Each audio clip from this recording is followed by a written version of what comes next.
Good evening, good morning, good afternoon. That's what I say on my other stream. Probably won't say that here. Welcome back. I took a week off. I thought it was quite sensible because I was going to be driving a long distance the day after last week, and it was a natural progression. So back today, just had a little mild panic because the virtual machine that I use was asking for a password. It hadn't been doing that up until today. So I had to try and remember what the password was, but got in there in the end. So all is good. So today I am going to review the Not Wordle app to see where we have got to, what we've built, and where we can go with it, really. What's this next step, what we should be doing next. So let me jump over to... Hey Igor, good to have you along. I'm going to jump over to the VM in a moment and we'll go through it. All right. Welcome to Power Up Studio. Thank you. Yeah, don't show me that again.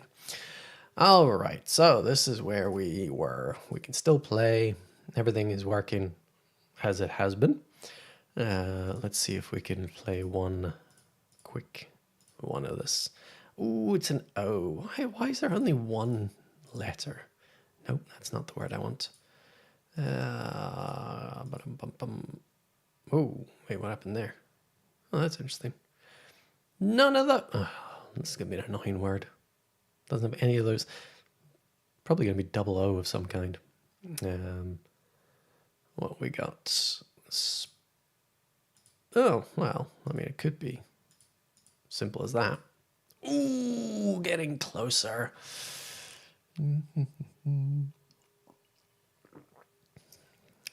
Okay, so it doesn't start with S. With an O in the middle means there's probably other O's potentially. Could be something along those lines. Let's just go crazy. I have a feeling there might be double O, so I'm going to go with double. No, okay, good. Yeah, see, that's the little thing that I was talking about before. So it's showing in both, but it actually shouldn't. That's fine. Is what it is. All right, so we got an R. That can fit in, but not there. It could go here, and it could go there. We got an S there. Okay. No, that doesn't make any sense. There's no such word that would start with RG. In fact, knowing English, R is not going to be at the beginning because it doesn't make any sense. Yeah, none of those letters would make sense there. So R must be in that area. We got something and then an S. So I need to put an G. W? Grows. Could be grows. We'll give that a go. Grows. Woohoo! Yes! Winning at life. All right. So. No, I'm not going to play again. Thank you very much. Okie dokie dokie doke. What have we got? So far, through the 6 or so hours of doing this, I have built an app very much point and click, drag the screen, the stuff onto the screen and make things happen. There's been a lot of, dare I say, not best practices. So today we're going to review some of that. We're going to talk a little bit about why they're not best practice, what a better option would be, and then probably not start version 2 today. We'll probably do that next week. So this one's probably not going to be a full hour and a half. I don't really want to do a full hour and a half, if I'm truly honest. I might just chat about other things. But anyway, all right, so start screen game stream. So starting at the screen level, this is fine practice. So the naming of your screens is important for an accessibility screen reader side of things. I've never tested this, but in theory, this is accessible. If I turned on audio, like audio description, then it reads the app and tells you things about what's going on the app. So what the guidance is that screens should actually be human readable and sensible. So they should say start screen, game screen, something that's more proper. What I don't understand is whether the components actually should be proper as well, because it does say these things, but I believe this format of the type and then the name of it is fine because it doesn't actually get read out. Maybe we should test that sometime. I need to work out how I can actually test streaming that. All right, so that's a long way of saying the screen's really fine. Then we get to the wonderful world of all these labels. Yeah, that's terrible. We definitely don't want to be having all these labels and buttons because that is my keyboard and my game grid. So there's definitely going to be a better way of doing that. Now, why do I not want all of these? There's at least a couple of reasons that I can come up with. First reason, the recommendation for Canvas apps is not to have too many controls on the screen. Too many is a relative term. There is actually it's not a limit, but there is a level of controls where you will find performance has a problem. I mean, we are talking at least into the hundreds, but it's amazing how quickly you can get there. I mean, what have we got here? So we've got buttons wise, we've got the biggest number is 25, biggest label number 29. So there you go. I've got almost 60 in just labels and buttons alone. And there's other labels, other buttons, then screen text. So, you know, we're pushing 70 here. And that's just for a simple app like this. So you can imagine if it gets more complicated, you can have quite easily more controls. Take it to a bigger screen size on a tablet, definitely you could have more. So we don't want all of these. That's not good from a potential performance perspective, but also just from a management perspective. If we come back here, let's say I wanted to change the color. So that, oh, yes. So Igor's just commented to say that it would be fun to implement AI solving the game. It's funny you say that. I was actually thinking that the other day. So I went to AgentCon in Manchester this past Friday. And one of the things I was thinking was, how can I use LLMs in this agentic world to play my game? Because I'm always looking at ways I can expand this stream and do things and show things and learn. And that actually is one of the things I want to try. So maybe in the future, but I need to learn it first. But yeah, so let's say I wanted to change the color that gets highlighted. At the moment, because the way that I've implemented this, it is on every single one of these boxes. So I would have to go to the fill and I would have to change the color.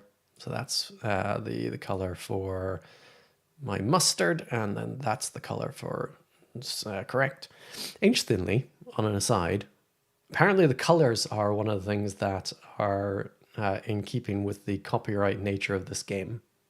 So I really should change the colors because apparently those colors are what set it apart. So I should make it, I don't know, pink and blue.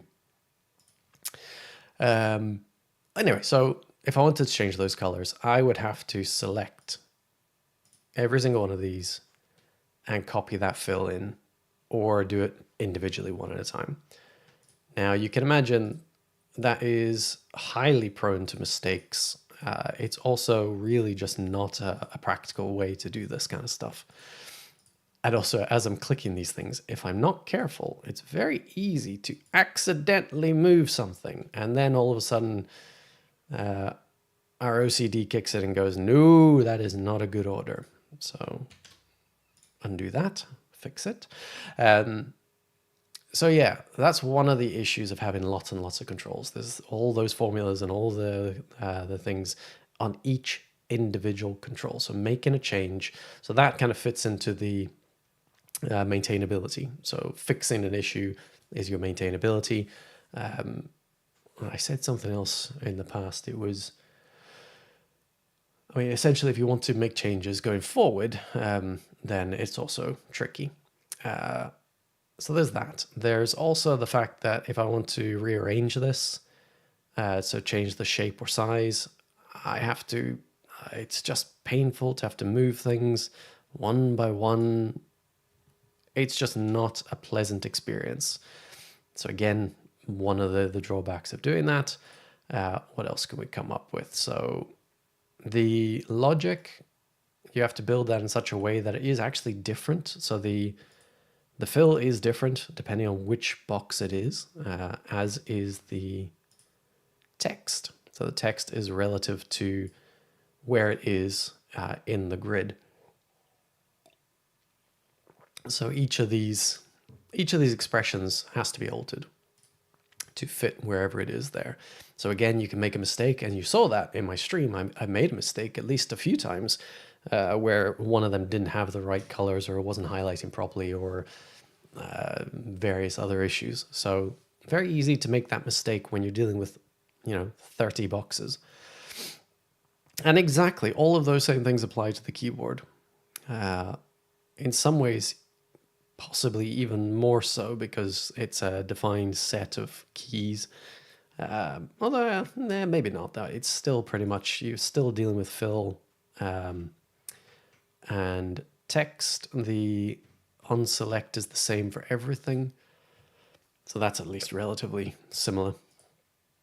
So that's one of a couple of the drawbacks of having all of these controls. So performance, maintainability, performance and maintainability are the main drawbacks of doing all of this. But even just down to the whole development side of things, it's just seeing all of these labels and buttons. It's just, you look at it and go, what are they? Why are they all like this? And you click on it to find out it's that one, right? Now I get it. So there's a lot going on here. This can all be simplified. All right, so that's a lot of the issues around many controls. Let's go to naming conventions next. So again, when you're dragging things on, it's very easy to not name things as you go. And so you end up with a lot of this sort of label button. Citizen dev, maker, pro developer, it doesn't matter who you are. That's just a practice you have to get into, is renaming these things. So I left it in there because, it's good to show. I would argue that a maker mentality where you're actually dragging a control on the screen for everything you're more inclined towards doing this because there's just so many things. If I had to rename every single one of these every time I dragged it on, I'm going to avoid it because it's just painful. All right, so that's sort of naming convention side of things, where we're going wrong here. What else are we doing wrong? It's not really wrong. We've got table. So this is the words imported as an Excel sheet. Not really a problem there, but it would be nice to actually use Dataverse. So it would be nice to add some functionality to this app so that we're actually working with a proper data source that can be easily modified, can be shared, and then we can even enhance it with adding more good things. So that's one thing there. What else we got? To be honest, formulas, name formulas, I haven't really learned much about these yet. I just heard something about them recently, so it might actually be worth looking into that. Name formulas defined across the app. Formulas, property, and wait, what? Name formulas that are defined across the app.formulas property. Oh, right, there's a dot in there. Ooh, I need to get my eyes tested. Can be referenced globally. Huh. Do we want to use that in our app? Probably do, actually. There's probably some use to creating something to check. Although actually no, because... Oh, what the... No, I don't want to do that. Go away. Yeah, no, most of the logic is on the enter button. Everything else is just filling variables and whatnot. So probably don't have a lot of use for a named formula in this context. So it might be worth looking into that. Context variables, we don't have any of those because we don't really have any screens.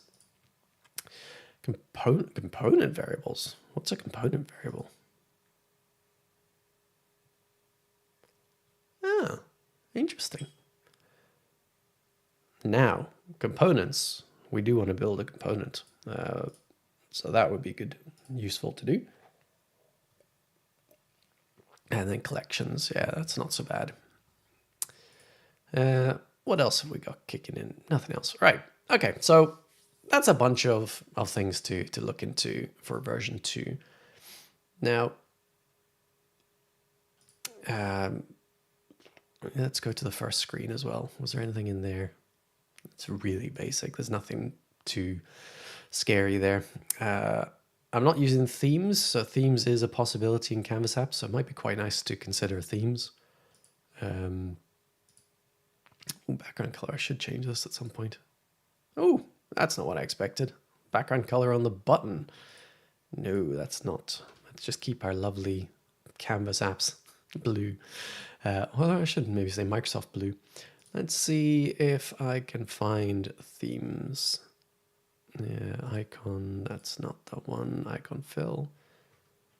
I'll have to do some research into the theme side of things because I'm sure it is in here somewhere. There's some fancy theme. Ah, there you go. Modern controls and themes.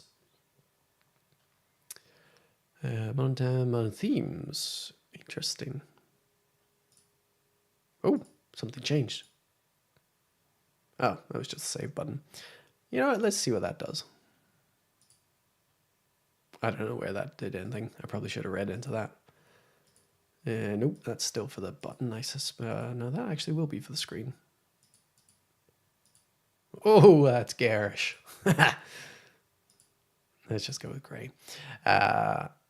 Interesting. I don't know where the theme kicks in, but I will definitely do some research on that for next time. Ah, theme. There it is. Ah, cool. And there's your colors.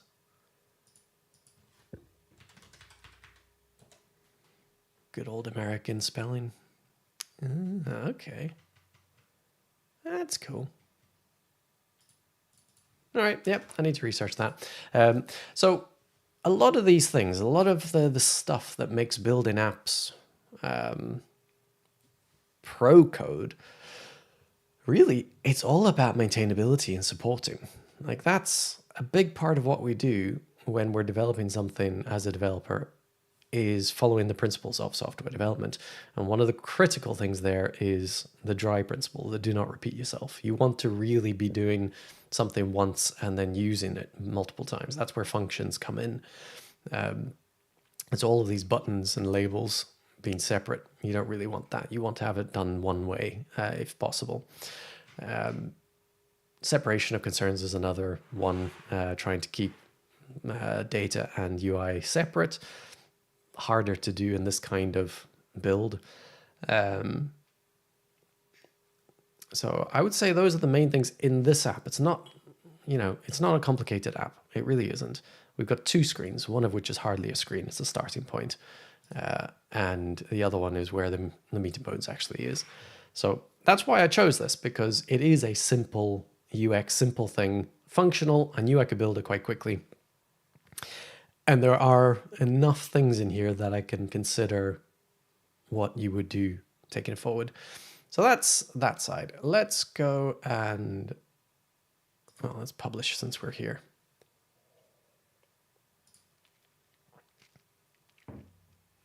Good, let's publish it in the background. We'll leave it at that. Leave, bye-bye. All right, so the other thing that we've done, and again, this is a very common Maker Citizen Dev starting point. I've just created that by creating an app. I didn't put it anywhere else. I just created it here. The issue with that is that by default, your apps are created in what's called the default environment. So environments you can see in the top right. We have environments here. So you can see I've got a few different environments going on here. The default is the one that everyone that has access to Power Apps of some description has access to. Everyone in a tenant is automatically in that default environment. It's legacy from, I think, SharePoint world. And when the Power Platform came along, that became just part of the show, really. So it's there by default. Now, you don't want to be in default because how to do this without going into too much detail. The default setup for the default environment is to have a environment that does not have Dataverse in it, which means that it operates in a different way. So you can lock down a Dataverse environment versus one that doesn't have Dataverse in a much better sort of way. In this world of the default environment that does not have a Dataverse environment, permissions-wise, there's only a small amount of permissions that I can provide. So let's jump over to the admin center and you'll see. Hopefully. To be honest, I haven't actually looked at this in a long time. I don't know if Microsoft's changed anything. I doubt they have. So it will be interesting to see what it looks like. I'm not going to go into everything that is this admin center, but from here we can go manage our environments. There's a whole bunch of different environments here. MSFT, we can see, what can we see here? Dataverse. Oh, yes. I might have done that. So I can't actually test that. I don't know if that's maybe a new thing, but certainly I have not. Doesn't look like there was actually, maybe it's by default now. It might be that they've actually changed that. If they have, that is actually a good thing. But still, it stands that to be able to make changes in an environment, you need to have either the maker role, if it's not a Dataverse environment, or you need to have a system customizer or a system admin role. All of those roles give you access to a lot more than just one app. They give you access to everything in the environment. So if everyone is building all of their stuff in this environment, then everyone can see everyone else's stuff and can modify it. You don't want that. It's just a recipe for disaster. All sorts of problems there. I mean, people might start changing your data. They might start using your data in other ways. They might modify your app. They might decide, oh, I like that app. And they might copy it. It's just not something you want to do. So the recommendation from Microsoft is very much the default environment should be renamed to something like productivity apps, and nothing should happen in there that isn't essentially locked down. So people can still build stuff in there, but they'll have very, very, very little permissions and few connectors they can use. It allows a maker to start playing. So in that world, you could build a Wordle app because there's not much we were using there. So you could use it as a means to understand Canvas, but not necessarily do anything more than that. And that's the way it should be. So in fact, while we're at it, let's do that. So in the admin center, I should be able to, yep, there it is. So productivity apps. Let's call it that. I'm not going to change the URL. We'll keep it at that. And then that'll go off and do its thing. So that's our first piece of governance ticked off. Isn't that nice? Oh, wow, that was quick. That was really quick. That was unexpected. Hadn't even finished my sip of tea. Now, obviously, it won't show up here immediately because it's always slow to come through here. Yep, productivity apps only. Let's see if we... Hey, here's a handy thing. So, Igor, you reminded me of this one. So, if you want to do the full refresh, the hard refresh, also clearing your cache, it's not just right-click on the refresh. It is open up the developer tools. F12 in most browsers, but you can also do it through settings and more tools, I think it is. There it is, developer tools.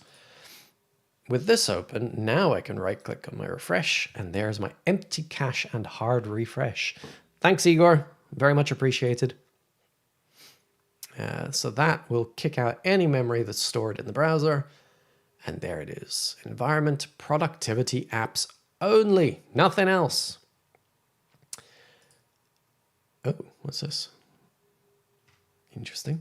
Now, I'm not going to go through the full ins and outs of environment management. I don't want to do that just yet. That is something I think maybe to go through at some point in the future. Because at this point, really what you should also do is lock that down so that you don't have any connectors available. So within that environment, there should be no possibility for someone to create something that uses Dataverse external Twitter X, connectors or anything else. It should just be locked down. One of the reasons I don't want to do that is because, to be honest, I can't actually even remember where to do it. Or remember is the wrong word. Everything's changed in here. Probably in here. Ah, there you go. It's going to be one of these. Yeah, tenant-wide connectors. That's the one. So this is DLP, if anyone ever mentions it. DLP, data loss prevention policies. Although that's a funny one. Yeah, okay, so now that does work. Data loss prevention policies, DLP. So this is where you can say default no connectors.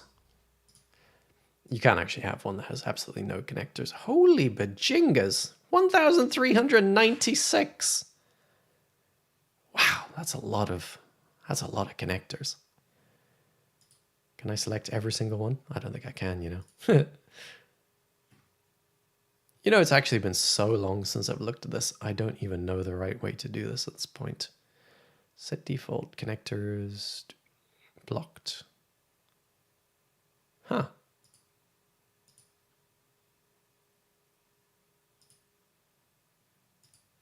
I think that means that for this particular DLP, blocked connectors can't be used where this policy is applied. Oh no, that's not what I want. Yeah, I'll have to read into it, to be honest. It's been a very long time since I've done this. But essentially, that's one of the things you want to do is lock down your default environment so that people can't create apps and other things that can do that sort of stuff. And you definitely don't want to give them the system customizer role within there. One thing that is interesting, let's go back to that environment. Let's see. Why am I being dumb? Because it's not called MSFT. I think it's all now security roles. Let's see, can I, wait, change channel?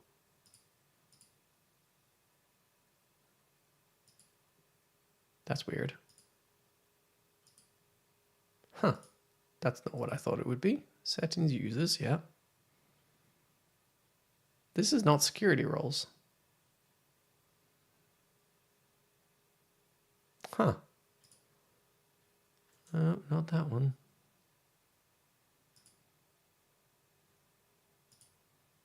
Huh. When did I add you into my world? Anyway, settings users. Huh, that is interesting. This is normally where you have the security roles when it comes to Power Platform, but maybe because it's in the default environment. Let's have a look. Now I'm just intrigued. Pop into sandboxes. This is an environment, a developer environment that I set up specifically for some other stuff I was doing. So if I go to the same place here,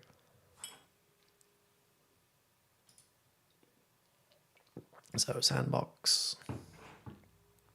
users,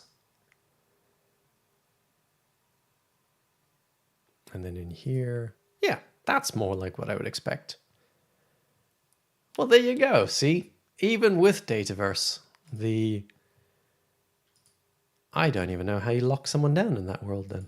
What is this channel? What does this even mean? Semi-annual, what? Release channels? How's that got anything to do with permissions? Well, there you go. That is confusing as heck. All right, something else to add to my research list. Anyway, right, so let's jump back over to our environment. So default environment, so we want to move it out of that. And that's one of the first things we want to do for the next version. Also because we want to actually consider using Dataverse, because I want to add some new features. So one of the things I want to do for version 2 is I want to actually track the stats. So every time I win, I want to actually track that I won, what the word was, when it happened, potentially even how many how many guesses it took me to get. I think that would be quite interesting. Sorry, really burpy today. Oh. Yeah, so that would be a good feature to have. So to do that, I don't want Dataverse actually used in my default environment. I will need that to be in a different environment. So that's something else we need to go through. And that then brings in security roles and thinking about, well, how do we give people access to use the app properly? All right, so that's a quick run through. I think that covers pretty much all of the stuff. I never actually played it like this, have I? Yeah. Cool. Anything else you can think of that would be good to cover or that you'd like to see? So with version 2, when I rebuild this with version 2, I definitely want to do some performance testing. In fact, let's do that. Let's see what we can do with what we have at the moment. Analytics live monitor. Ooh, what's analytics? No, we'll go with live monitor. That's what it should be. So this is the monitoring tool within the Power Platform. And we can actually use this against both a model-driven app and a Canvas app. Oh, I can connect other users. Nice. So from here, I should be able to play the published app. It will run the app, and what I'll do is I'll pull this to the side and put the monitor to the other side, and there you go. So we can actually see as I go through it. Well, let's just move this over a little bit. Give myself a bit more space. Nice. So we can see some stuff that's happened. Right, so up to that point, it took 9 milliseconds, although I don't know if that's total or if that's individual operations. We'll see that in a bit. So it's taken potentially 1 millisecond to load app on start. Screen load was 6, then 9. Let's just click on it to see if we can get any more information that's useful. Duration. Yeah, I think that actually might be the duration for that one operation, not the total. So there's some data. Yeah, not a lot going on here, not a lot of information. But let's see what happens when we click the button and actually interact with this. Oh, there's a bit more. User actions select. Okay, that would be the button click, I imagine. Yep, tells me what the button is. Now you can imagine if you're monitoring this, let's say this is a user that's using this and you are actually sharing it. So connecting a user and you want to monitor what goes on. I don't know what button 4 is. I mean, yes, I can look at button 4 and I can see what it is, but looking at this trace log, that's not so useful. I don't know what button they just clicked other than it's the 4th button. So it would be useful if that had a proper name, such as start game, which is what it is. Let's see, do we have anything interesting? Yeah, not a lot. Strange, I would have thought there would have been something in there, but nope, nothing in there. All right, so that's the first thing. Then first click, what is that? Function. All right, we got a function happening. Still no formula. I got some data, nodes, ID. Ooh, a clear. Okay, so we're clearing the collection letters used. That makes sense. Yeah, clear collection. Yeah, that's fair. I'm clearing all of those collections and setting things up. So how long are these taking? All right, so it's not capturing those as time. There's a duration here though, which I think, all right, so that's screen load. Cool, so that's moving on to the next screen, 23 milliseconds. Yeah, cool. And then, wow, 146 milliseconds for whatever this is. So screen load, so that's that's weird. Why is that after the load of the screen? Huh. That is interesting. I would have thought the navigation would have happened and then the screen load, but according to this, it actually loaded up the screen and then did the navigation. Never would have thought that. But this is why it's interesting to dig into the data and see what's actually going on. That data, yep, there's, no, that's not that. Where's my time? Ah, yeah, there it is, 145. Yeah, okay. So there's not a massive amount of information going on here at the moment. I don't see anything around, I don't know, memory size, control counts, anything like that, which from a performance perspective might be quite useful. Let's see if there's anything in options, source filtering. Ooh, detailed. Yeah, not that detailed. Let's go with my usual starting point. Oh, we're racking up a whole bunch of stuff. One row's collected. So for every action, something's going on. Again, see buttons. It would be useful if this actually had the name. Although actually, maybe not that much. Select, collect, select, collect. Lots of selecting, collecting. Ooh, at a 4 all. Let's see if that has anything interesting.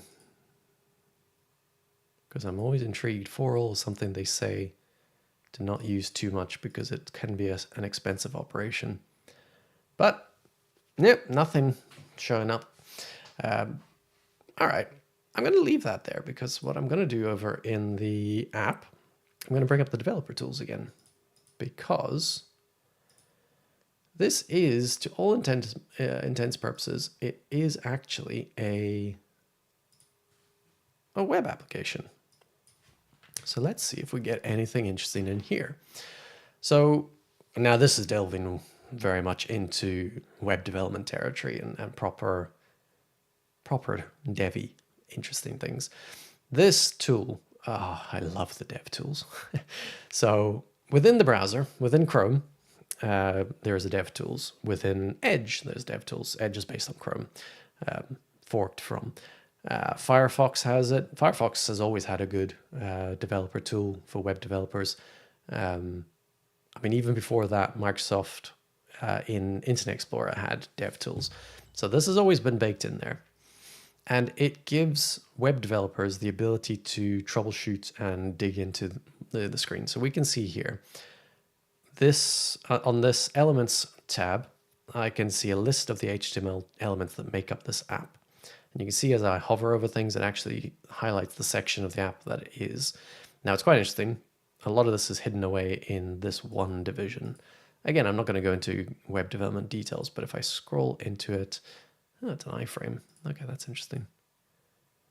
Let's see if we can get to one of the buttons specifically. I just want to see a button. Give me a button. Oh my goodness. Look how far it delves into this thing. Whoa, there we go. All right, so we got some labels. Okay, so you can see each of these labels is an HTML element. And each one of those comes with all of its extra stuff that deals with that one control. So as you can see, that one label has all of this stuff. So there's a lot there. And that's just one label. Let's go down to the bottom. Buttons. I like a button. Let's see what a button looks like. Wow, look how many levels we delve into to get to a... Before we even get to a button. There's an actual button. Jeez, look at that. Now, don't get me wrong. Web development, websites often look a bit like this. Nested elements that delve this far down. Not that unexpected. Knockout, that's interesting. I wonder if they're still using Knockout. Ah, A11Y, A11Y, accessibility, basically. That's what that relates to. So you can see there is elements of accessibility built into what they've built, which is kind of cool. It's one of the great things about using the platform. It's got accessibility functionality baked in. You still have to do stuff to actually use it properly. So that is something to consider when you're developing these things. Anyway, there's a long way of going into, this is a web app. I'm delving into stuff. Let's go and have a look at other things. Ignore the console for now. That's much more in depth. Sources we'll ignore for the time being. This is just basically stuff that gets loaded when the website gets brought up. Now, network will show you the the network interactivity, whenever something actually happens across the network, then you'll see the responses and things going on here. So if we look at, yeah, none of these are really that obvious as things that relate to the app itself.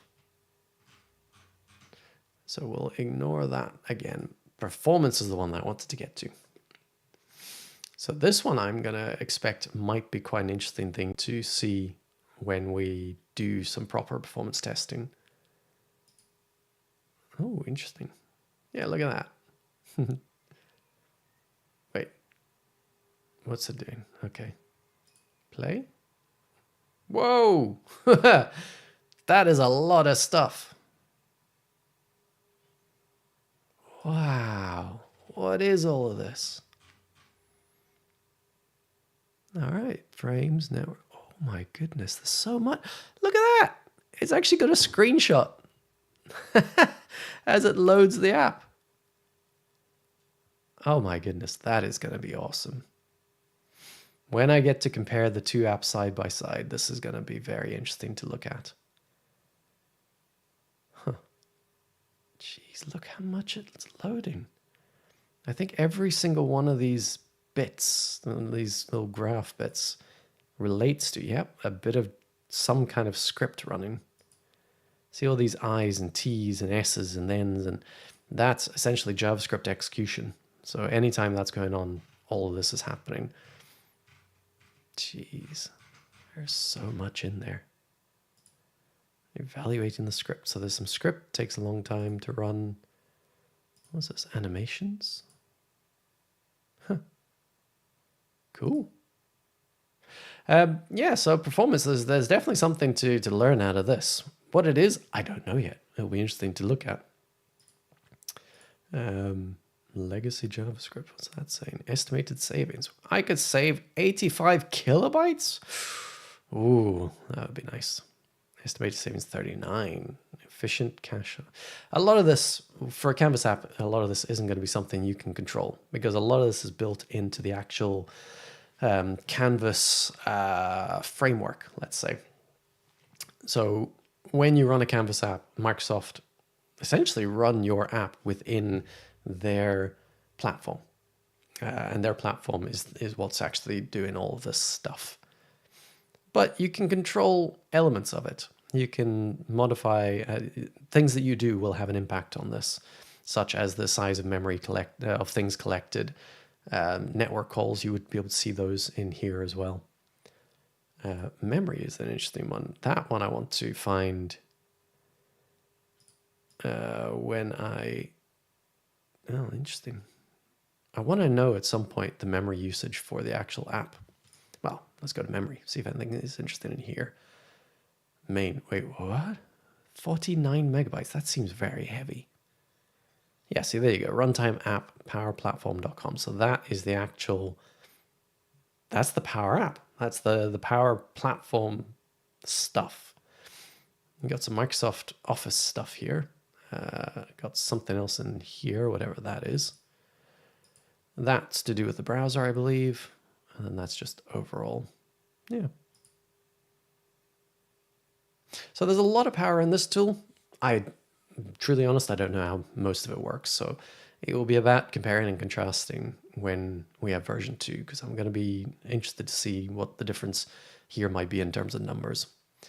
An application. Now this one I have used a bit more. This might give some useful, yeah, there's some interesting stuff certainly. What will be interesting to see is if this changes with the different version. And is there anything in here? No, there's not. I was looking for number of controls or anything like that. That might be a useful thing to see. But no, nothing jumping out. Elements certainly has that. But no, the performance will tell us when we do run it. Wow, I just can't get over how much is going on here. I just want to know what it all does. Cold tree, there's just so much. Oh, past insights. Modern HTTP, interesting. Very, very interesting. You can not have screenshots. Hey, there is memory. Where's the memory in this then? Am I just missing it? Oh, that's the button I ticked. That's why. Collect garbage. Fair enough. All right, so the reason I'm going through this is because it is commonly said that you want as few controls on your app as possible for performance reasons. I would love to be able to measure that performance, and I believe that doing that through the developer tools is going to be the way to do it. What I don't know is how, so we'll go on that journey together. I think that will be quite fascinating, if I'm truly honest. But yeah, so that's the developer tools. This is the monitor side. So this is what Microsoft gave us. As you can see, it gives us a lot less information. But for the purposes of monitoring a Canvas app, actually, this is useful, especially if you are retrieving data. So when you retrieve data, there's a lot more information here because it actually tells you the formula that was used to get some specific data and the data that's returned, how long it took. All of that is in there. So when we actually add Dataverse, this will be useful to have a look at that. So yeah, a few things still to go in that. What I am going to do, just for the next 10 minutes, because I want to keep it to about an hour and I've waffled on enough, I'm just going to see about setting up a solution. So the first step of version 2 needs to be taking what we've got here and putting it into a solution, because I'm going to use the same app. I'm just going to evolve it. So I'm not actually going to create it from scratch. I might end up having to create it from scratch, but we'll see how we get on. All right, so what you need to do is create a developer environment. Now, as a user, I don't think I can do it from here. I'm pretty sure I can't do it from here. Yep. As a user, I can go to the admin center. Now, not everyone has access to the admin center, but with a license, you actually do have access. Within the admin center, you will only see what you have access to see. Now, this particular user is a sysadmin, and I can see a whole bunch of stuff. Now, not everyone will, but even within here, even if you can't see any environments, you may still have the ability to create a new environment if you have the right licenses to do so. So you should be able to create a new Dataverse developer environment. Now, there was a limit at one point. I don't know if there still is, but I think it's a 4-person limit, a 4-developer environment limit. So every Microsoft 365 licensed user can create a developer environment unless your organization has locked it down at the tenant level. So it is possible for organizations to say, no one can create any environment unless they are system admins. So that might have happened if you're doing this within your work environment, which is where you would do it. This environment is my developer environment, as in I've got a Microsoft 365 developer environment. If you work at a partner, you can get that. You can usually get it through Visual Studio licensing, or even just being at a partner. Using your Microsoft account can let you do that. In theory, you can actually get a developer environment, a Microsoft 365 developer environment just using a Microsoft like Outlook email, but I think they might lock that down. So I think it is related to an M365. So if you have the ability, I would definitely go and create one of these because it is so useful having a place to play. For some reason, that wasn't... there we go. You see this sometimes when you click on new, the pane, which is what this is called when it slides out from the side. That pane doesn't always appear straight away. Sometimes it looks like it's thinking. It's actually broken. You just need to close it and open up again, and it seems to be fine. So let's call this... Let's not call it Wordle. I'm again more and more worried that someone's going to decide to sue me. Although, unless Igor, you're going to tell anyone, we're fine. Let's just call it Word Guess Dev. So I like to, naming wise, when it comes to your governance, you should have a a naming convention for everything, in theory. And it should follow a proper format. If this has been organized by IT or something, then they will have a specified thing. Quite often it is something more like, let's say, word guess hyphen development hyphen Reese. I don't know, it might be something specific. There'll be quite often there is a designation of the environment, so development, testing, production. There might be something in there about geography. So if it is in a larger organization, you might actually put in a specific geography, and so that might be part of the name. I forget the right name for it, but the level of sensitivity might be in there. So if it's non-business, that might be in there, or if it's critical, it might be in the name. So there's lots of different ways to name these things. I'll actually use that. That's I quite like that, to be honest. That could be my naming convention going forward. I'm not going to make it a managed environment. That's a different thing. You need particular licenses to be able to do that. I'm going to keep that out for now. I'm not putting it in a specific group. I'll have to look into that. Europe default, I'll leave it there. No, I don't want new features because they're going to get in my way. Developer. In fact, different types. Now these are quite interesting. Okay, I think a lot of things are interesting, but this is interesting. Honest. Maybe. All right, so you got trial subscription based. You've got trial. Why, you say, might there be two trials? I actually don't know for certain, but I believe a trial subscription based is... These are basically just different types of SKUs. Something unit. I don't know what SKU stands for, but essentially it's at a Microsoft level. There's a bunch of different types of environment, and they just have a different designation. They do mean different things. This, I believe, relates to, as an organization, you can get a set number of trial licenses that you can actually allow your users to use, and that's the subscription based. So I think you can. I don't know if you have to pay for that or if that's something that can be provided to you. I've seen partners and large organizations that get these from Microsoft. So you might have 9,999 trial options that you can set up. And a trial in this world is always, it's a 30-day active trial, 60 days deletion. So you can use it for 30 days as if you had a license.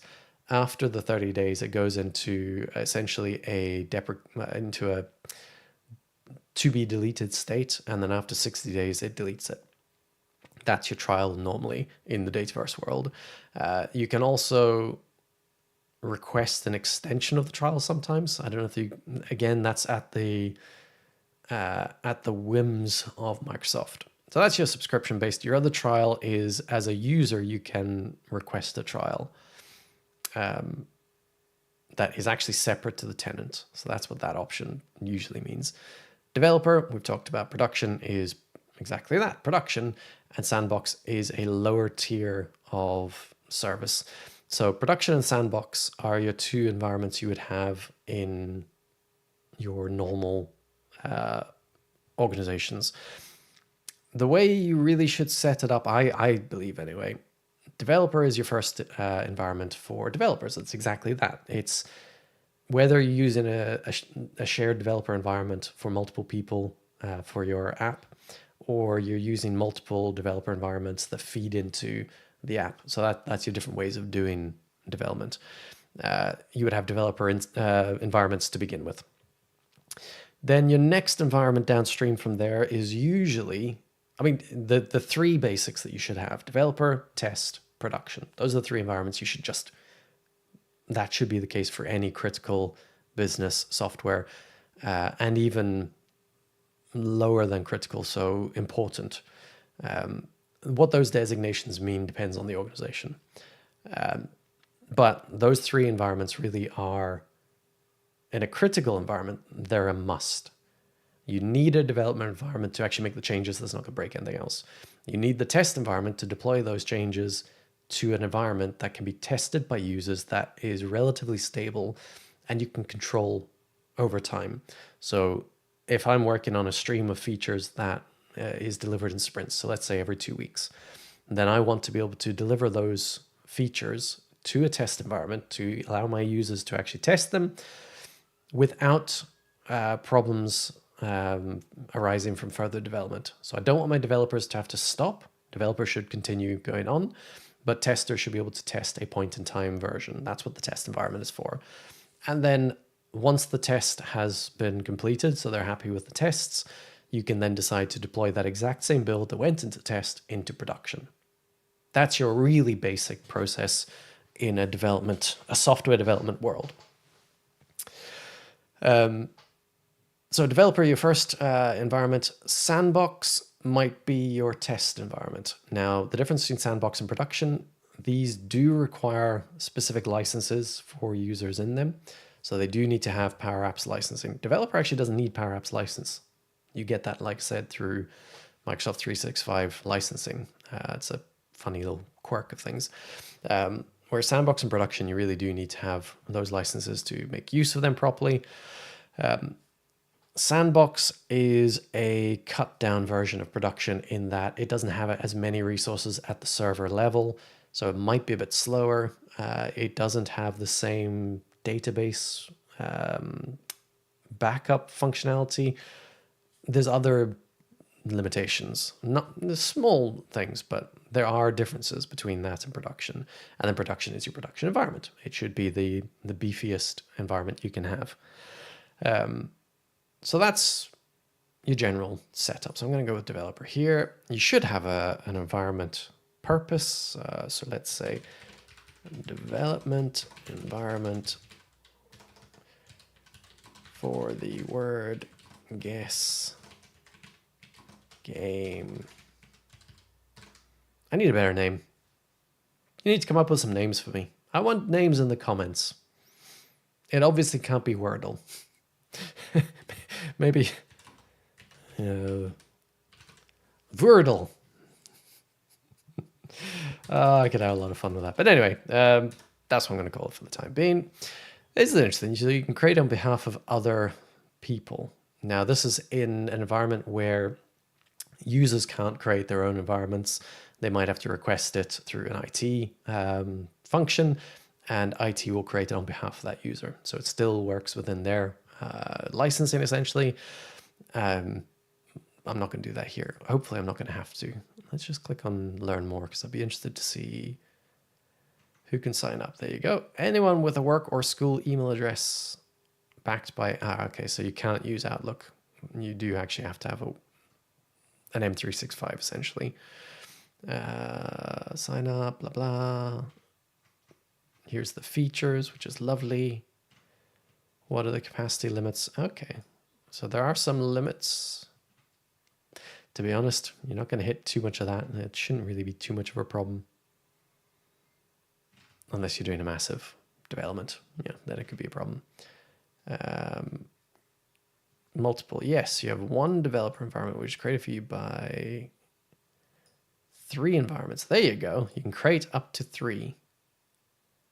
All right, so it is 4. It's still definitely 4. Because you have 1, and that gets created when you sign up for the developer plan. And then you can create 3 more. Cool. That's good to know. And actually on that point, let's just go to the Maker portal a second. If I click on my cogwheel, go up to plans, I can see what plan I've got. There you go, Power Apps Community. That is the developer plan, I believe.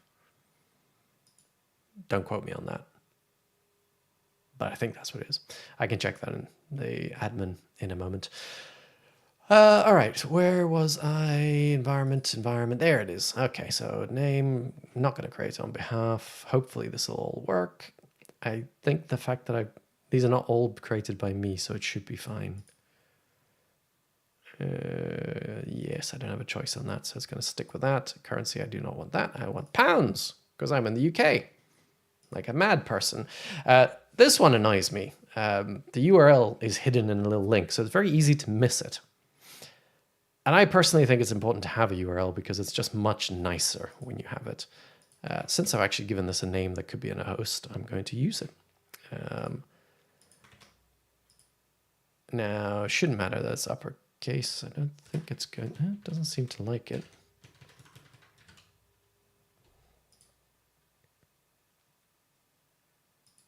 Oh well, let's see what happens.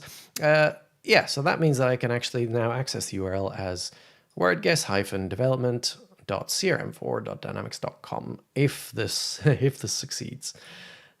We'll see if it succeeds now.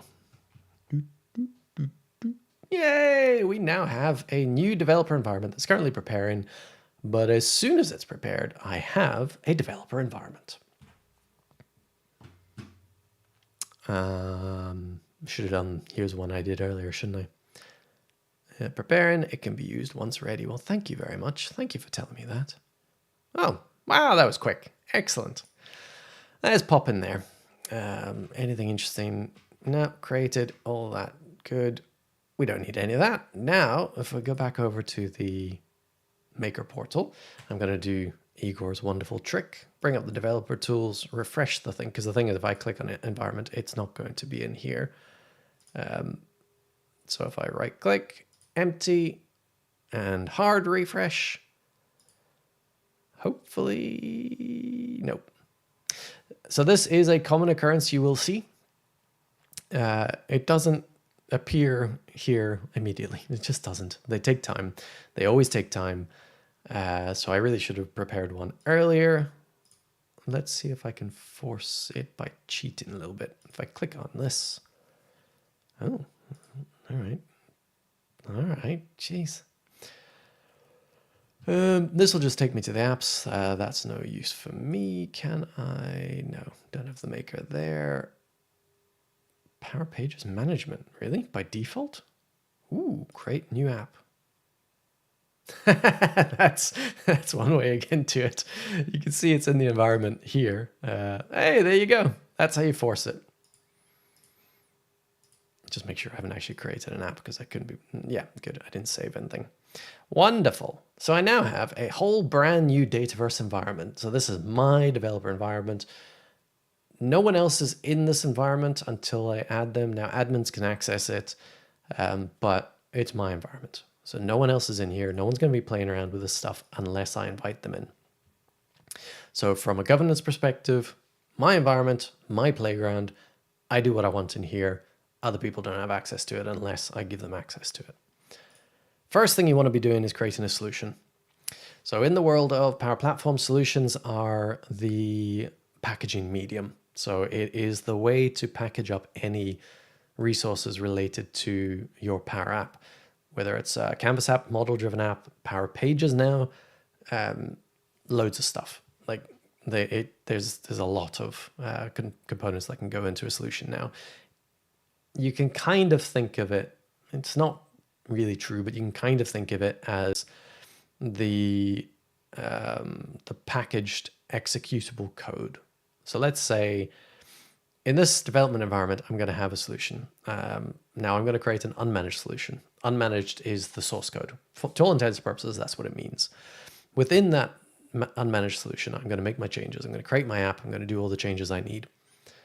When I move that into test, I export it from this development environment as a managed solution. So similar to the concept of compiling it, that becomes the unchangeable code that I deploy to the next environment.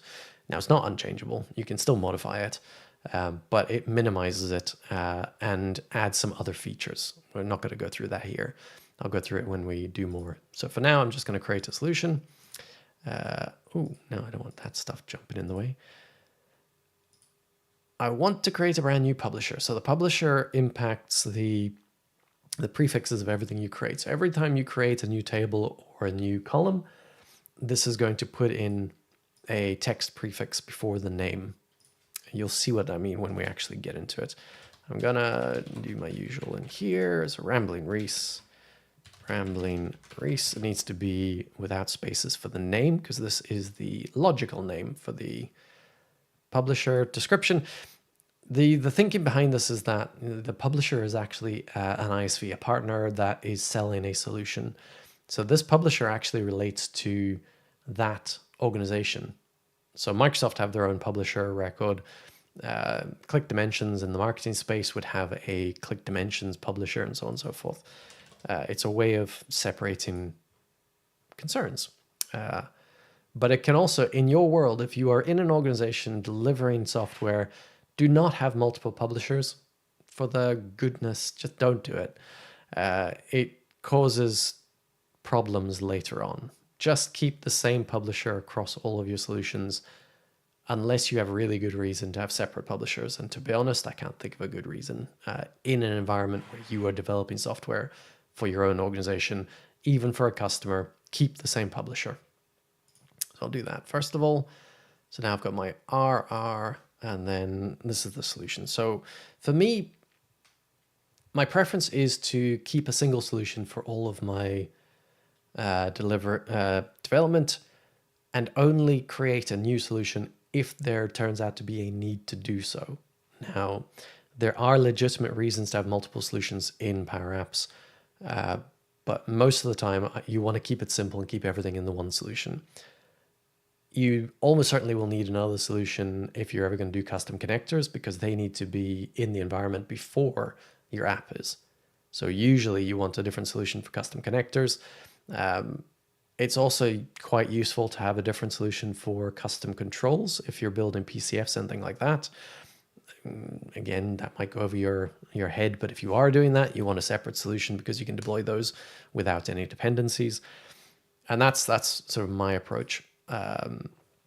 So for that, I'm going to call this word guess game base. Now, I like to call the first solution base because it might be the base, and in future I might separate it. So I just like to call it that, just to future-proof it.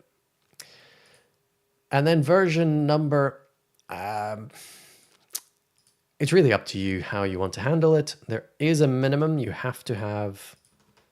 Yeah, that's interesting. Used to be able to get away with that. It seems to think I can get away with that. But general practice, you do want 4. So that's first version's your major, then you get into your minor, and then you get into the build, and then revision. That tends to be the order of these. That's software development practice. You usually would have 3 to 4 numbers. A major version change usually means something breaks. So if I have version 1 of software and I install version 2, I should expect to have to make changes because version 2 has changed significantly from version 1, and it will be breaking other things. Think the difference between Windows 10 and 11. It's a bad example probably these days, but significantly different code base, significantly different product. The next version, the minor version, tends to be a feature implementation or update. So in the world where we're delivering sprints, maybe I might want to have a minor version for each sprint. Or maybe the minor version is just to do with a specific feature it might relate to, or there's many different reasons. It's up to the organization, the team that does it. And then your build and revision. Build tends to be, if it's an automated build, it's just the next number up from the last one. And revision is quite often very similar. You have a bit of play. Now, what I tend to do with these is I actually tend to have them as date-based. Because most of the time in what we're doing, it doesn't actually make a lot of sense to have a minor version for a feature as such. So usually this ends up looking more like I'm looking at the date because I can't remember for the life of me what it is today. So it might often look more like that, or even more specifically like that. And again, it just depends on how you want to do things. I do quite like a date format for the version because, and this is getting further into detail, I like to have the ability to build the solution both locally as a developer and in a pipeline. If it has a build number that's automatically created based on the pipeline, the automated build, then I can't do that locally. So for me, I prefer a date and time based version. The main purpose of versions in solutions is just to be able to compare the different environments to say this version is different in this environment, and to be able to tie that back to some build process. So it doesn't actually matter if it's a build number or if it's a date version, as long as you can tie it back to whatever made that particular version. However, in this world, the version in my dev environment is almost always going to be 1, because I actually want that to be automatically done. Now, whether we get there in this, it won't be today, obviously, but we'll save that for another time. Configuration page is actually, it's an interesting thing. I've not seen anyone do it for a very long time. But again, as an ISV, so an independent software vendor. So that is someone designated by Microsoft as an organization, person, whatever it is, a developer that has created some software that is released through the Microsoft marketplace or directly. And that is some software functionality that is added to the Power Platform. Sometimes within the solution, there might be some configuration that's needed, and that's what the configuration page is used for. So, and quite a lot of times you just don't use that these days. I haven't seen that in a long time. Anyways, I'm going to create that solution. So the solution will be created with nothing in it because it's a brand new solution. Eventually. All right, so on the left, we can see some components. It's interesting the things that they choose to put in here, I think anyway. Cards are going away, I believe. So the fact that they're still in here is funny. Agents, obviously, front and center. But a solution can contain many different types of controls or components. So if I go up to add existing, and again, the menus go a bit crazy here. We've got agent, okay, first thing, same as there. AI model, that's not in here, well, that's weird, okay. Then app's there, okay. But there's a sub-menu, canvas, model, and a page. So many things. And then automation, wait, no automation here, but then, Cloudflow, right, there's Cloudflow there. Custom connector, data, there's so much more, and function, that's new. Loads of stuff. And then you've got your cards, dashboards, so on and so forth. Security, loads of security stuff. That's different. What's that? Ooh, we're gonna have to do some exploring. Power Pages now, built into there. Table, that's useful. And then we get to more. Well, there's another menu. Oh my goodness, there's even more stuff going on. Another developer thing going on here. That's all very interesting. Keep going down, keep going down. Templates, well, okay, cool. And then other. Oh my God, there's a third level. It's quite a lot. I have no idea how many controls are actually available for a solution, but I believe it's into the hundreds. So every single thing in the system that is solution aware has a unique number associated to it. So if it's a table, it's a certain type of number. If it's a view, it's a number, it's a, so on and so forth. Looking into the actual solution innards, the back end, the way it works, you would find all that stuff. But yeah, this is the front end. This is what you see. So there's loads of stuff, absolutely masses of things you can add to solutions. So if you don't find it in the first menu, look to the second, then to the third, and don't forget all the submenus in between.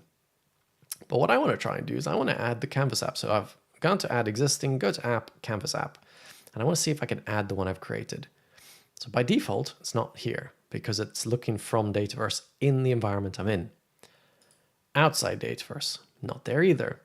I just remembered I did this in a totally different environment. It's obviously not going to be there. So how do we get our app in here?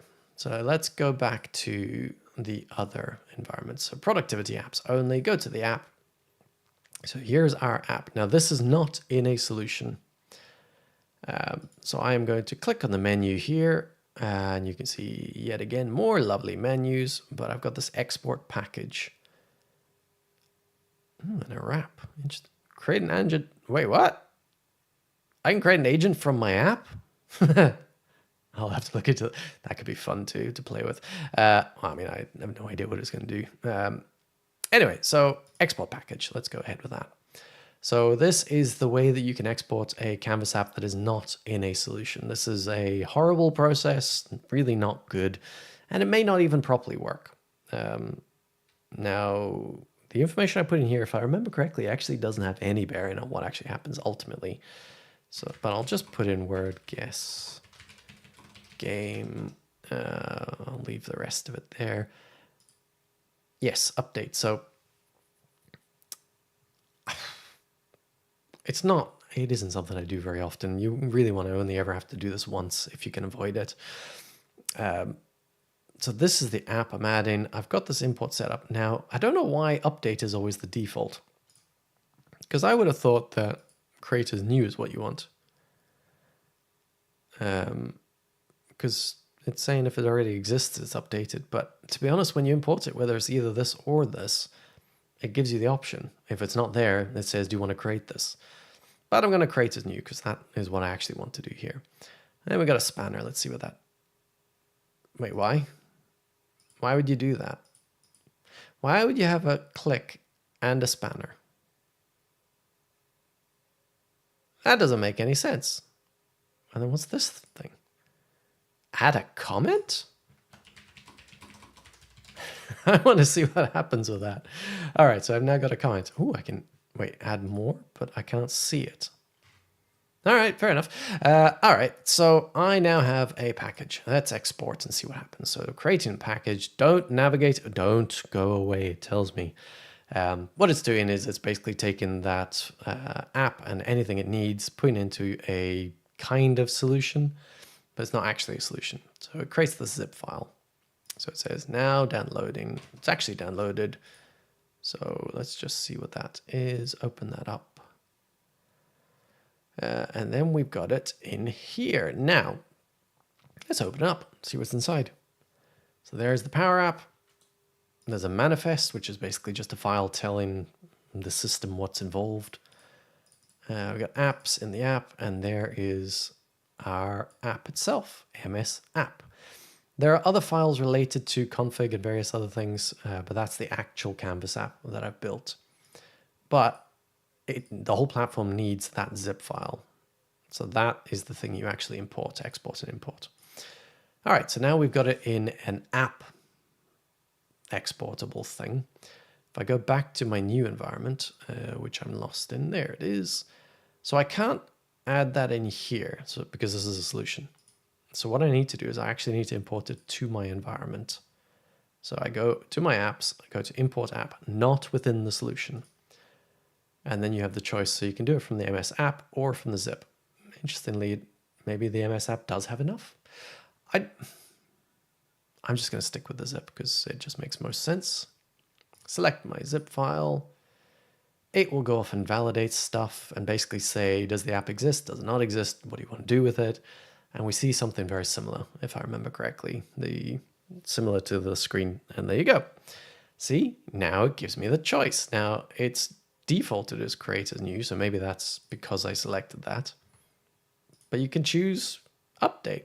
Right? So it's kind of pointless, the thing before. We have the name, however, it's saying not Wordle, app, create as new, and there's the actual name that is going to be in my environment. So let's call that word guess game. Save it. So word guess game, create as new, same as before. Wait, what? Why is that? I don't like that. Why is it? You know what? I believe it's set up correctly. See, it says word guess game. I'm going to, wait, what? Oh, there's a big X. I wonder what that means. Anyway, let's just import and see what happens, shall we? And then here we go. Now, I'm fine to do this in my dev environment, even in a test environment. It's a relatively painless thing. I know that I could just delete this afterwards if I really had to. So I'm not too worried about it. And there we could say successfully imported. Fantastic. So let's go to apps. We should see it now. eventually under all, maybe? Was I too quick to move away? It might actually just not show up for a little while. Let's do the good old fabulous refresh again. Just as a check. If this doesn't show up, might need to go and do that import again.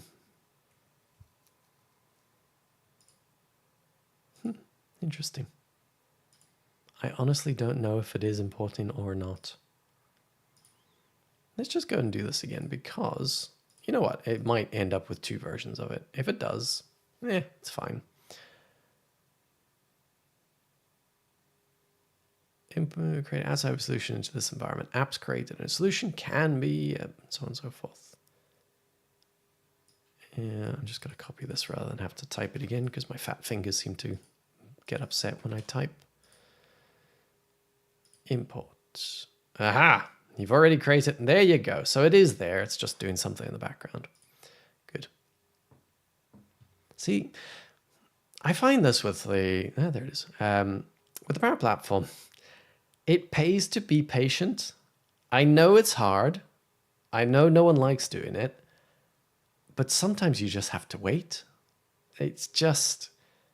Sometimes you just have to wait for the platform to catch up. All right, so there it is. So let's go see if we can play it. I don't think we can. I think I have to publish it first. But let's see if it works. It's slow. Could be fine. Hey, there it is. You get this lovely little dialogue thing at the top, but that's fine. Woohoo! Everything's working as it should be. Not a word, you silly person. Fair enough. Cool, that works. All right, so now that I've got that in my environment, I want to put in my solution. So there's my solution that I've created already. I won't go to the other solutions you see there, maybe another time. I'm going to add existing app, Canvas app. And now, from it, data first, definitely still not there. Outside, now it should appear. Now, a quick word of caution here. If you are working with an app that is significantly more complicated, now by that I really mean has connectors. If the app itself has no connectors to other data and it's just a bunch of components, generally you're going to be fine doing this. If there are connectors, i.e. it's connecting to data in SharePoint, Dataverse, anything, your mileage may vary in this process. It may be you have to actually recreate the app. The main reason being that things that happen within solutions are different to things that happen outside of solutions. Certainly historically, there were massive differences. It wasn't even possible to bring a Canvas app into a solution at the sort of early days. That has changed a bit and got better. So I would try it first, but I would also, once it's in the solution, I would test it to death. Hey, we got Mo. Hello. Yeah, I would test it to absolute death and make sure that it actually works as you expect it to work. Anyway, I'm going to add that in. So now that that jumps into the solution, crawls into the solution, slow crawls into the solution. This is another one that gets me. So it's changing. See, there's a little spinning wheel. There we go. All right, my app is in my solution now. See that? I now have a prefix. So the solution has changed my app in some way. That would never have been there outside of the solution because that is my publisher prefix. So there's a difference. I'm not going to compare and contrast, but you could technically pull the solution out of the system, compare them to the ones exported as an app and exported as a solution and see the differences. I'm not going to do that. Instead, I'm just going to play it and see what happens. Play. Hey, whoa, that was quick. Why was that so quick? Anyway, I'm not going to do the full thing, but there you go. Right, so we now have it in a solution. So now we are working towards best practice in terms of development process. So we have our development environment, and we'd want to have a test environment after that and a production environment after that. I'm not going to do that now. I was just thinking maybe I should do that now. But again, I'm coming up to the hour and a half, and I wanted a shorter stream today, but apparently I'm going long anyway. That's a good significant amount. So we've gone over a whole bunch of ground today in terms of reviewing what's there and setting the scene for the next thing to do. So with that, I'm going to jump over to full screen me. Yeah, so I'm excited for where we go with it next. That's version 1. Version 2, like I said, I want to bring in all sorts of stuff. I talked about earlier the different controls on the screen, having so many controls components. The way we make that better is we need to use... Sorry, I'm distracted by my computer a moment. We need to be using things like galleries to get rid of the 30 labels. So I can have one gallery. It's still going to have 30 labels, but it's going to be controlled within the gallery. This is why I say it's going to be interesting to look at the developer tools, because version 2 might actually have the same number of controls, because a gallery, while it's a single control you put on the screen, it's repeating. So it actually repeats the same controls. So I'm not sure how much better it is from a performance perspective. It's a heck of a lot better from maintainability and development perspectives, because, and you'll see when I go through it, because it repeats the same thing over and over, you can make changes to one label and it will pervade that label, and that will be the same across all rows. So there is a benefit to using galleries from that perspective. So I shouldn't have to copy and paste my formulas across 30 controls. I can do it across 5. We'll see why 5 when we actually build that. The keyboard, similar thing. So there's 26 characters and obviously the backspace and the enter. So 28 buttons. I'm going to probably use 3 galleries for that, because I can't actually have one gallery that's laid out in the different way, at least not that I know of. So I'm going to have 3 galleries, and I'm still going to use galleries for it because it allows me to repeat them, repeat the buttons in a more persistent, more controlled manner. MoFish is going to be very happy with me because I will be able to set proper widths between buttons just by setting some nice mathematical things, so X's and Y's. So it'll be much, much more straightforward to do. We'll look at using variables at the top level of the app to set colors. So I should be able to set that in one place and it's used everywhere. Again, very common thing that you want to be doing.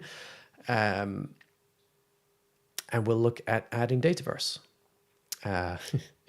Yes, indeed. So Dataverse for both the words. So I want to actually use Dataverse to store the words, because that will give us the ability to modify them as well more easily, and do some other things. One thing we might explore is actually the ability to select a subset of all the words as the actual words that would be available for guessing, because that's actually something that Wordle, the real game, does. So it, obviously, if you've ever played it, it has a specific Wordle puzzle the same every day. So they have one word that is curated for everyone. So if you go in there, no matter where you are in the world in the same day, you're going to guess the same word. Whereas mine's random. So it uses the full 8,000 word list that I've got and chooses any word from that, which includes all sorts of random things that you would never even use in modern English. It's supposed to be the Scrabble. No. Did I end up with Scrabble in the end? Anyway, it's a specific word list. But having that in Dataverse, we can manipulate, change it, and do some other things with it. But it also gives us then that other feature I want to add, which is to be able to store and record my attempts at playing the game. So how many guesses did it take to win? What was the word? All these things. And then we can look at, well, what does a multi-user version look like of this app? What if I want to deploy this to an environment that has 10 people playing the game? What if I want to open it up to my audience? You guys out there, I might be able to actually share it in such a way that you can play it. I definitely want to see if that's possible. There are ways to do it, but you'd probably have to get added to, yeah, anyway. That is a legitimate sort of business use case of apps, is to share like that. But with Dataverse and the capturing of the user experience and winning, not winning, so on and so forth, you need to be able to store individual user records. So my record versus Igor's record versus anyone else's record, who's who, and keep them separate. So then we can explore security roles and how we actually set up the Dataverse to support this app. So yeah, there's a whole bunch still to do. That's version 2. Before I add all the Dataverse functionality, so basically after I redo the controls, I'll take another look at monitoring, because I really want to do that. Once the app has been simplified from a controls perspective into galleries, I want to compare and contrast version 1 to version 2 to see if there is anything that is different in the browser tools. So yeah. And then way into the future, we will get AI playing the game. It'd be interesting to see an MCP server. And I could get it to actually type keys at a time. God, that could be painful to watch. Anyway, that's the future. And obviously there's all the other good stuff around deploying the app, building out pipelines, get it deployed. Well, thank you, Igor. He said that it's fun and he can't wait for what is to come next. Well, that's excellent. You've got a little crown next to you. Wow. This says you're a top fan. You are a top fan. That's pretty cool. Yeah, no, I'm excited. I'm definitely, it's going to be fun to see where we evolve it to with a relatively simple thing. I find it so much more useful to learn stuff by building things. And there's only so many things you can actually build in a work context, because you're building software for, businesses. I'm not building Wordle at work. But it's good to build something small because, and I would always encourage people to try and do this. The thing that you get from it is you can get quick iterations to learn from. So my aim here is to try and go through the processes to show the basics, and then why the basics need to be evolved to slightly better, intermediate, and then we get into more advanced. Now, I know that I've touched on some advanced stuff today, but that's where it's going ultimately. That's my aim, is to take people to that promised land. Because I think personally, it's important for people to understand all of the tools in the toolbox as much as possible, depending on what you're trying to do, because then you can choose the right thing to do the job. In some cases, you want to develop a brand new component to plug in PCF control. And other times, you might want to just create a custom page. It could be perfectly valid to solve the problem using a custom page within your app. If you don't know how to do it, then you can't do that. So I think there's definitely basics that everyone should know. So that's why I'm going through the solutions environments, how to do that. That's a big thing. I think people should, if they're doing this for more than themselves, they should be doing this process. So yeah, we'll build on that. Thanks again for joining me this week. And I look forward to doing more next week. I will be back next week. I'll definitely be in for the next few weeks as we build out version 2. So thanks again, and see you next time.